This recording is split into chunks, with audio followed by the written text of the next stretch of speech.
Chapter 2 of The Game of Life and How to Play It. The Game of Life and How to Play It by Florence Scovel Shinn. Chapter 2, The Law of Prosperity. Yea, the Almighty shall be thy defense, and thou shalt have plenty of silver. One of the greatest messages given to the race through the scriptures is that God is man's supply, and that man can release through his spoken word all that belongs to him by divine right. He must, however, have perfect faith in his spoken word. Isaiah said, "My word shall not return unto me void, but shall accomplish that whereunto it is sent." We know now that words and thoughts are a tremendous vibratory force, ever molding man's body and affairs. A woman came to me in great distress and said she was to be sued on the 15th of the month for $3,000.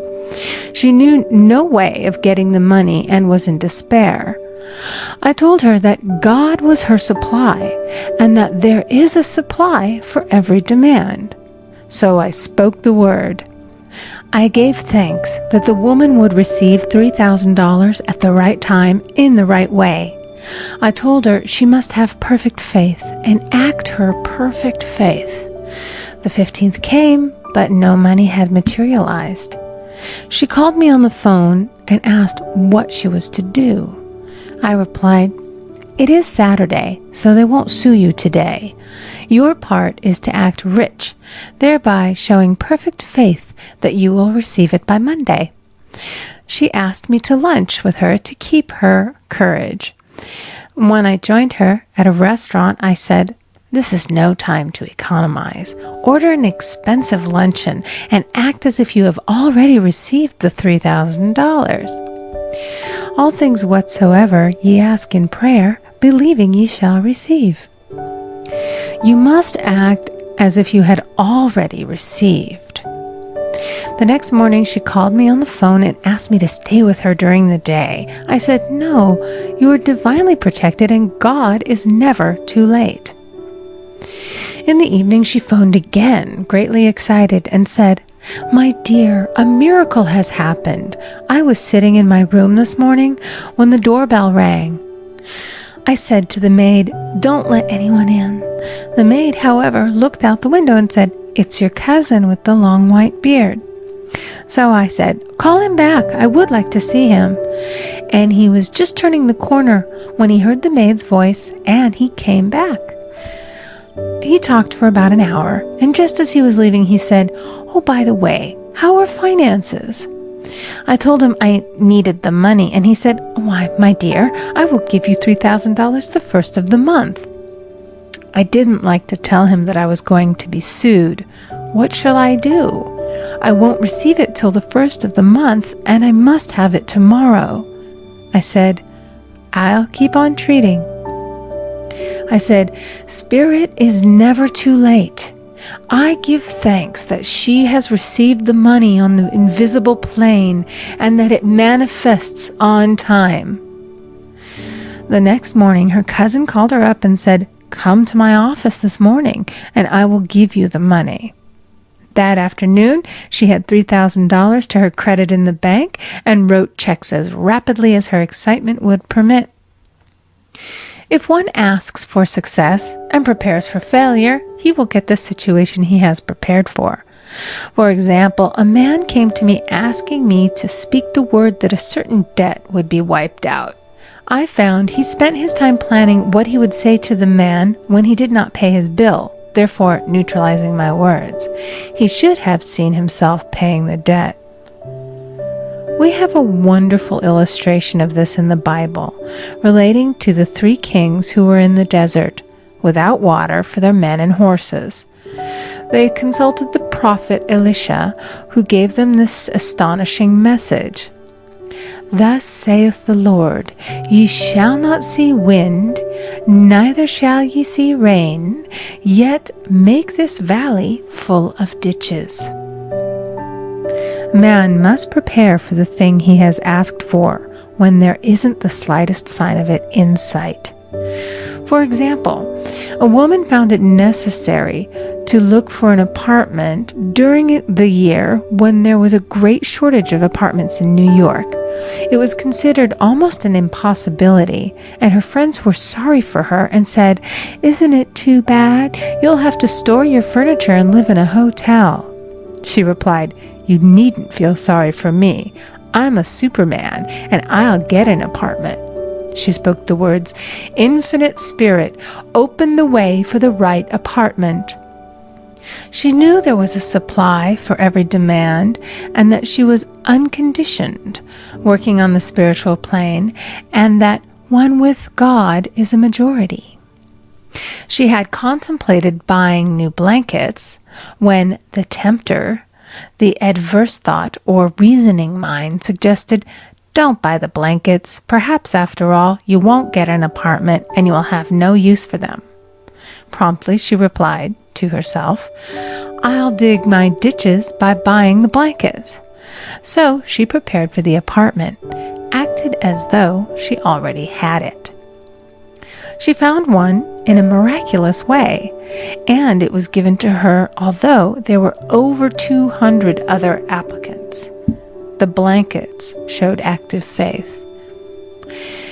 It is needless to say that the ditches dug by the 3 kings in the desert were filled to overflowing. Read 2 Kings. Getting into the spiritual swing of things is no easy matter for the average person. The adverse thoughts of doubt and fear surge from the subconscious. They are the army of the aliens, which must be put to flight. This explains why it is so often darkest before the dawn. A big demonstration is usually preceded by tormenting thoughts. Having made a statement of high spiritual truth, one challenges the old beliefs in the subconscious, and error is exposed to be put out. This is the time when one must make his affirmations of truth repeatedly and rejoice and give thanks that he has already received. "Before ye call, I shall answer." This means that every good and perfect gift is already man's, awaiting his recognition. Man can only receive what he sees himself receiving. The children of Israel were told that they could have all the land they could see. This is true of every man. He has only the land within his own mental vision. Every great work, every big accomplishment has been brought into manifestation through holding to the vision. And often, just before the big achievement, comes apparent failure and discouragement. The children of Israel, when they reached the promised land, were afraid to go in, for they said it was filled with giants who made them feel like grasshoppers. And there we saw the giants, and we were in our own sight as grasshoppers. This is almost every man's experience. However, the one who knows spiritual law is undisturbed by appearance and rejoices while he is yet in captivity. That is, he holds to his vision and gives thanks that the end is accomplished. He has received. Jesus Christ gave a wonderful example of this. He said to his disciples, "Say not ye, there are yet 4 months, and then cometh the harvest? Behold, I say unto you, lift up your eyes, and look on the fields, for they are ripe already to harvest." His clear vision pierced the world of matter, and he saw clearly the 4th-dimensional world, things as they really are, perfect and complete in divine mind. So man must ever hold the vision of his journey's end and demand the manifestation of that which he has already received. It may be his perfect health, love, supply, self-expression, home, or friends. They are all finished and perfect ideas registered in divine mind, man's own superconscious mind, and must come through him, not to him. For example, A man came to me asking for treatments for success. It was his imperative that he raise, within a certain time, $50,000 for his business. The time limit was almost up when he came to see me in despair. No one wanted to invest in his enterprise, and the bank had flatly refused a loan. I replied, "I suppose you lost your temper while at the bank, therefore your power. You can control any situation if you first control yourself." "Go back to the bank," I added, "and I will treat." My treatment was, "You are identified in love with the spirit of everyone connected with the bank. Let the divine idea come out of this situation." He replied, "Woman, you are talking about an impossibility. Tomorrow is Saturday. The bank closes at 12, and my train won't get me there until 10, and the time limit is up tomorrow, and anyway they won't do it. It's too late." I replied, "God doesn't need any time and is never too late. With him, all things are possible." I added, "I don't know anything about business, but I know all about God." He replied, "It all sounds fine when I sit here listening to you, but when I go out, it's terrible." He lived in a distant city, and I did not hear from him for a week. Then came a letter. It read, "You were right. I raised the money, and I will never again doubt the truth of all that you have told me." I saw him a few weeks later, and I said, "What happened? You evidently had plenty of time after all." He replied, "My train was late, and I got there just 15 minutes to 12. I walked into the bank quietly, and I said, 'I have come for the loan.' And they gave it to me without a question."